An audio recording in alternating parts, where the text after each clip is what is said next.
Ама не е много стара. Мисълта ми е, има ли практика? Да, бе, да.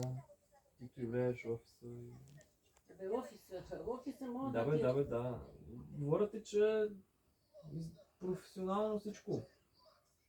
Но първите впечатления са важни. И като я слушаш, бил съм и при Веналинова.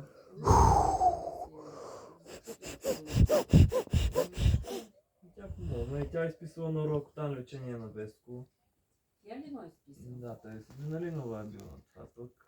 Ние правихме нищо и пак е бил на предволен. Но няма и една причина лице.